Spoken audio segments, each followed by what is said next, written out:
Mike Vrabel calls out TreVeyon Henderson after Jaden Ivey's Bible post goes viral. Patriots coach weighs in on social media moment drawing attention across the NFL. Mike Vrabel, head coach of the New England Patriots, publicly addressed running back TreVeyon Henderson following a viral Bible post by guard Jaden Ivey that has been widely shared online. The viral moment began when Ivey posted a Bible verse on social media that quickly caught the attention of fans across the league. As the post gained traction, conversations sparked around it in various NFL circles. Vrabel weighed in on the situation during a recent media availability. He referenced the attention the post received and directly called out Henderson in his comments, urging clarity and focus from his own player amid the ongoing buzz. The Patriots coach emphasized accountability and communication, noting that when something related to religion or personal beliefs sparks widespread discussion, it can lead to distractions if not handled with care. What Vrabel said about Henderson. Vrabel made it clear that he expects players to be mindful of how their actions, both on and off the field, can be perceived. While he did not criticize Henderson's character, he suggested that clarity about intentions matters when public posts go viral. In addressing Henderson by name, Vrabel underscored the importance of transparency within the team. His remarks reflected a broader message to the roster about responsibility and communication in today's social media landscape. Many observers noted that Vrabel's comments were unusual in how directly they referenced an individual player over an off-field moment, particularly one involving content shared by another athlete. Reaction and team context. Fans and analysts reacted to Vrabel's remarks with a mix of support and criticism.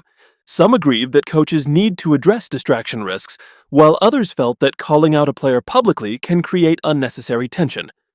The situation highlights how off-field moments, especially those tied to personal beliefs or viral reactions, continue to intersect with team dynamics and leadership decisions in the NFL.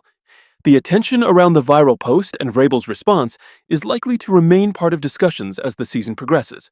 Bronny James reveals the story LeBron never wanted to tell. He smashed a backboard after losing to his son. A lighthearted confession sheds new light on a competitive father-son rivalry. LeBron James has built a reputation as one of the most competitive players in basketball, but a recent story shared by his son adds a surprising and humorous twist to that image. Bronny James opened up about a one-on-one game between the two that ended in an unforgettable way. According to Bronny, the matchup took place at their home in Miami and did not finish quietly. Instead, it ended with a shattered backboard, a detail that immediately grabbed attention once revealed. Last time I played him one-on-one, I don't know if this story has came out, but he broke a backboard at our house in Miami, Bronny said with a grin. The comment quickly sparked curiosity, especially because it hinted at more than just an intense game between father and son. A revealing detail about who won. As the story continued, the key detail became clearer. When asked directly if the backboard incident happened after a loss, Bronny did not shy away from the implication. "Because you won?" came the question, setting up the moment. Bronny responded with a nod and a smile before adding, "Yeah, you can say that." That exchange strongly suggested that Bronny came out on top in that particular game, offering a rare glimpse into their private competitions. A competitive bond that goes beyond the court. While the story carries a playful tone, it also highlights the intensity that defines LeBron. Known for his drive and passion, it is no surprise that even a casual game at home could become highly competitive. At the same time, the moment reflects the evolving dynamic between LeBron and Bronny. As the younger player continues to develop, their relationship is increasingly shaped by shared experiences on the court. Stories like this resonate with fans because they show a different side of a global superstar. Beyond the achievements and accolades, LeBron is also a father, competing with his son, creating moments that are both intense and memorable. As their basketball journeys continue, these glimpses into their relationship add another layer to their story, blending competition with mutual respect in a way that captures attention. The desperate attempt by Noelia's best friend to save her life at the last moment before dying by euthanasia. Several people tried to dissuade her, but without success.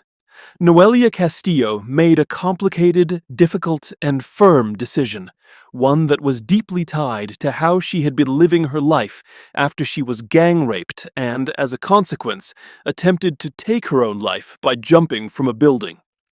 She survived the fall, but was left paraplegic, which made her life extremely challenging, and she decided that she did not want to continue living that way. For that reason, she made the difficult decision to undergo euthanasia. The moment arrived this past Thursday, March 26, 2026, when the procedure was carried out at a hospital in Barcelona. In response, her relatives and friends, as well as various associations, tried to prevent it by attempting to convince her not to go through with it. However, she remained firm in her decision. Even when the time came for the medication that would end her life to be administered, she chose to be alone, not wanting her mother to accompany her. In an interview with a Spanish media outlet, she recalled how her mother had asked to be there when she closed her eyes, saying she had been present when she first opened them and wanted to be there when she closed them forever.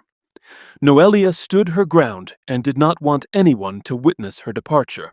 She also stated that she wanted to leave looking beautiful, wearing a dress and makeup so she would be remembered as she saw herself, beautiful. Noelia Castillo's childhood friend begs her not to go through with euthanasia. Carla Rodriguez, who had been Noelia's best friend since childhood, pleaded with hospital security to allow her to enter and see her friend in an effort to persuade her to abandon the plan. However, law enforcement officers denied her access despite her desperate pleas, refusing to listen. "I wanted to try to convince her to change her mind," Carla Rodriguez, who was with her 6-year-old daughter, bawled. Despite the distance, as soon as she learned of her friend's decision, she rushed to the hospital, determined to stop her from going through with euthanasia. "Noelia has been through so much, so very much," Carla said. It is worth recalling that since 2022, she had been confined to a wheelchair after jumping from a 5th-floor window. The severe depression caused by the assaults she endured led her to take those measures. In Spain, assisted death has been legal since 2021, and for Noelia, the procedure was authorized in 2024. "I want to go now and stop suffering, period," Noelia Rodriguez Castillo said in an interview on Wednesday with the Spanish Antena 3 program Ya Ahora Son Soles. "None of my family is in favor of euthanasia, but what about all the pain I've suffered during all these years? I don't feel like doing anything. Not going out, not eating. Sleeping is very difficult, and I have back and leg pain. I've told them how I want it to be. I want to die looking beautiful. Noelia Castillo, I've always thought I want to die looking good. I'll wear my prettiest dress and put on makeup. It will be something simple." Noelia Castillo added, "Today, her family mourns her loss, and although it is a difficult moment, they have accepted her decision."